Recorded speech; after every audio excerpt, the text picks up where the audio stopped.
কেমন আছেন সবাই? চলে আসলাম আমার নতুন ভিডিও নিয়ে। আজকে আমি কথা বলবো ভ্যাটিকান সিটি নিয়ে। আমরা সবাই জানি যে ভ্যাটিকান সিটি পৃথিবীর সবচেয়ে ছোট দেশ। বিশ্বের ক্ষুদ্রতম এই দেশটির আয়তন মাত্র 0.44 বর্গ কিলোমিটার। যদিও ভ্যাটিকান সিটিতে বসবাসকারী লোক সংখ্যা প্রায় 800 জন।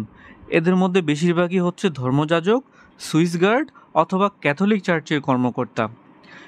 এখানে নেই কোনো স্থায়ী বাসিন্দা।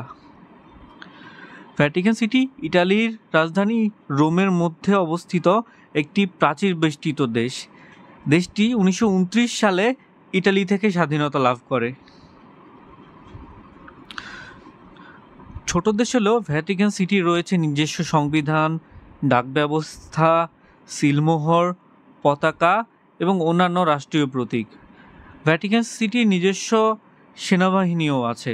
এর নাম হচ্ছে গিয়ে সুইস গার্ড।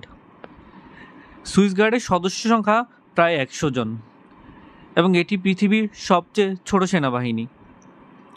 ভ্যাটিকান সিটির রাষ্ট্রনেতা হচ্ছে পোপ।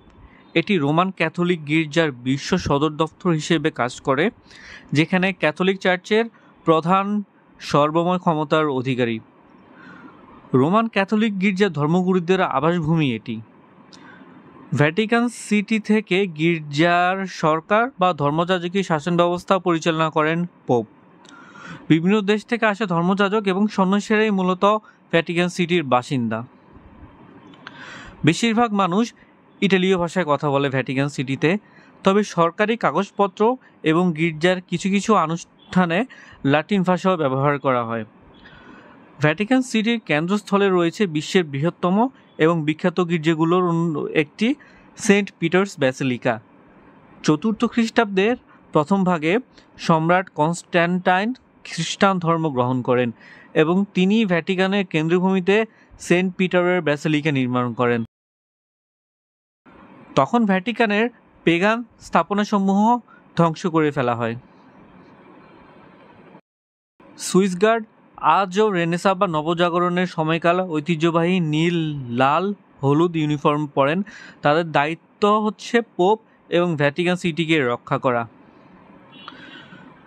সব দিক থেকে ভ্যাটিকান শহর মধ্যযুগ এবং রেনেসার সময়ে নির্মিত প্রাচীর দিয়ে রোম শহর থেকে বিচ্ছিন্ন।